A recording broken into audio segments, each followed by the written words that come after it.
तो बच्चों कैसे हैं आप लोग? I hope all is well.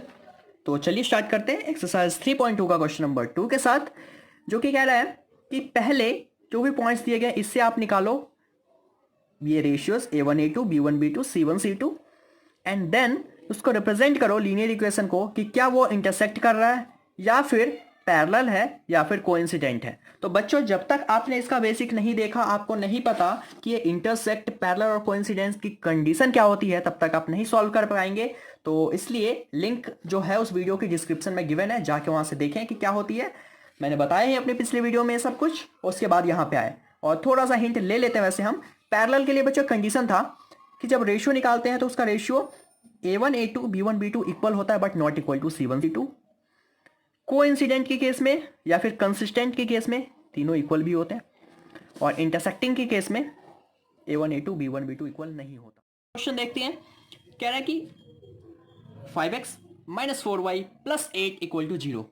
तो बच्चों इसमें ये जो है आपका पहला इक्वेशन जो है ये होगा, आपको कंपेयर करना है इसको A1, जो इक्वेशन था आपका अगर याद हो आपको कि A1x plus B1y plus C1 equal to 0, दूसरा A2x plus B2y plus C2 equal to 0, उसे कंपेयर करो तो लिखोगे ऑन कंपेयरिंग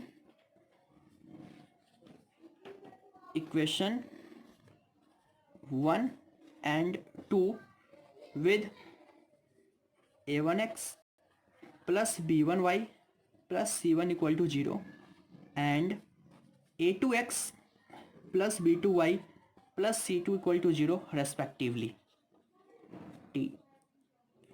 ठीक है, समझ आ गया?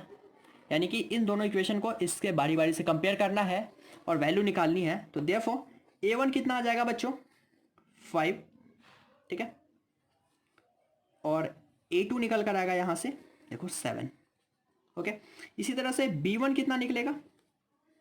-4, और B2 निकलेगा 6। क्लियर है इतना?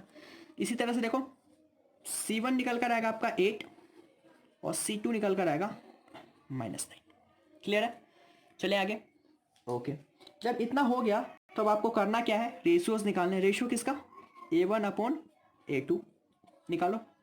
A1 है 5, A2 है 7, नहीं कुछ कैंसिल होगा ऊपर नीचे, छोड़ दो। B1 अपॉन B2 निकालो। B1 है -4, B2 है 6, कैंसिल हो रहा है, 2 2 जा 4, 2 3 जा 6, -2/3। क्लियर इतना? और कैंसिल होगा नहीं? क्या देखो ये दोनों इक्वल आया? नहीं आया। और इक्वल नहीं आया तो जब बोला था कि अगर A1 A2 B1 B2 equal नहीं आता तो बाकी आगे देखना ही नहीं है, वो सीधे किसका केस हो जाएगा? इंटरसेक्टिंग का। तो आप लिख दो A1 upon A2 is not equal to B1 upon B2। Therefore कैसा इक्वेशन है? Linear equation is linear equation जो है आपका, क्या लिखोगे? Intersect at a point. Linear equation intersect at a point. I hope clear है इतना? चलते हैं आगे। अगला कह रहा है सेकेंड पार्ट, सामने आपके इक्वेशन, इससे भी आप पहले यही चीज लिखोगे ऑन कंपेयरिंग इसको इक्वेशन 1 इक्वेशन 2, ठीक है, विद दिस एंड दिस, यहां तक आप लिखोगे। ओके, उसके बाद आप निकालोगे A1 अपॉन A2। देखो A1 क्या है यहाँ से 9 और A2 क्या है 18, 9 1 जा 9, 9 2 जा 18, आंसर आ गया। B1 अपॉन B2, B1 है 3, B2 है 6, प्लस में है तो कुछ नहीं लिखना, 3 1 जा 3 2 जा 1/2। C1 अपॉन C2 12 अपॉन 24, 12 1 जा 12 2 जा 1/2। देखो तीनों के तीनों इक्वल आ गए बच्चों। तो A1 upon A2 is equal to B1 upon B2 equal to C1 upon C2। और तीनों अगर इक्वल है तो ये किसका केस होता है? बताया था आपको अभी अभी। क्या लिखोगे? Linear equation are coincident. क्या लिखोगे? Linear equation are coincident. I hope इतना क्लियर है। चलते हैं आगे, थर्ड पार्ट है। सेम यही लाइन लिखनी है, इक्वेशन 1 इक्वेशन 2 मान के comparing equation 1 and 2 with this equation respectively तक। उसके बाद आगे क्या करना है, आगे देखते हैं। सबसे पहले A1 अपॉन A2 6/2, 2 3 जा 6, ओके, नीचे कुछ नहीं है तो 1, b1/b2 देखो -3, नीचे -1, y की वैल्यू कुछ नहीं है, दैट मीन्स यहाँ पे 1 है, माइनस से माइनस क्या 3/1, c1/c2 10/9 कटेगा नहीं कटेगा।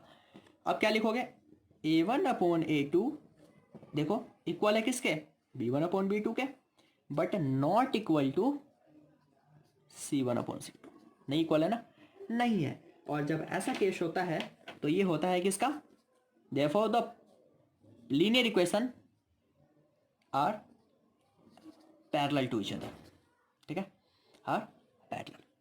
आई होप क्लियर है। तो बच्चों ये था आपका क्वेश्चन नंबर 2 कंप्लीट। अब हम अपनी अगली वीडियो में मिलेंगे क्वेश्चन नंबर 3 के साथ। इसके अलावा कोई परेशानी है तो आप हमसे इस नंबर पर कांटेक्ट कर सकते हैं, इंस्टाग्राम पे भी फॉलो कर सकते हैं, पिछली वीडियोस की लिंक भी गिवन है डिस्क्रिप्शन में, साथ ही इंस्टाग्राम की भी आईडी गिवन है आपके डिस्क्रिप्शन में। Thank you so much for watching this, like comment and subscribe our channel, share maximum please.